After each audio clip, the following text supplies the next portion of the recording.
Donkey Kong Bonanza comes from the same team that made Super Mario Odyssey.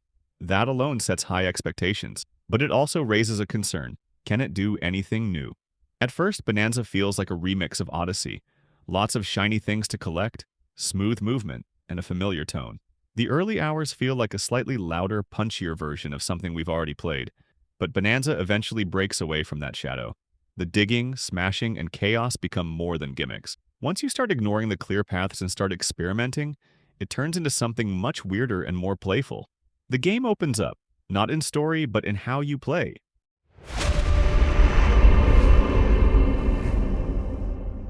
The setup is simple. DK's stash of Banandium gems gets stolen, and he ends up underground chasing the shady Void Company. Alongside him is Pauline, who helps out using songs. The story is nonsense, but it gives you just enough of a reason to move through the underground layers. And that's what matters.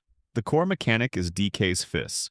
You punch, dig, and throw chunks of terrain using a Minecraft-style voxel system.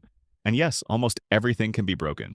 The first few hours tempt you into smashing everything, but that gets boring fast. Bonanza works better when you stop acting like a wrecking ball and start thinking like a platformer. DK's movement is clean and flexible. Jump, roll, climb, punch, all of it flows together without much effort.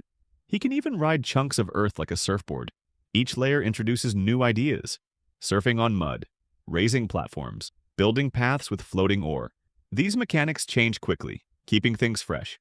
The Bonanza transformations, DK turning into animals like a zebra or ostrich, are the weakest part. They're powerful and look odd, but the game limits their use just enough to avoid overkill. In the post-game, they're more balanced and better integrated into the puzzles. There's a lot to do in each layer. You collect Banandium gems, complete mini-dungeons, and hunt down secrets. It's similar to Power Moons in Odyssey, but better spaced out. Some of the callbacks, like minecarts or bramble levels, hit the right nostalgic note without leaning on it too hard. Pauline's songs are a big part of the mood. Some are catchy enough to get stuck in your head, though you can turn them off. The score overall fits the weird vibe, with plenty of strange creatures, odd environments, and small animations that give DK more personality than usual. The optional sculpting mode is decent, if forgettable. The co-op is basic, meant more for kids or casual players. It's fine, but nothing standout. Bonanza looks great and mostly runs well on Switch too. You'll see frame drops and texture pop in during busy sections, especially later in the game, but not enough to ruin anything. Terrain destruction feels meaningful, and it's surprising how much of it sticks around when you return.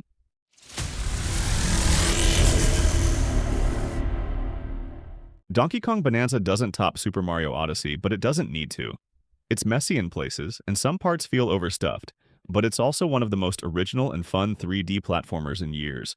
Once you move past the punching and start using the mechanics to explore instead of destroy, it becomes something worth playing. It's a proper return for Donkey Kong, with just enough oddity and invention to make it feel new. It's definitely worth your time. For more, check out our reviews of Tony Hawk's Pro Skater 3+4 or College Football 26. Thanks for watching.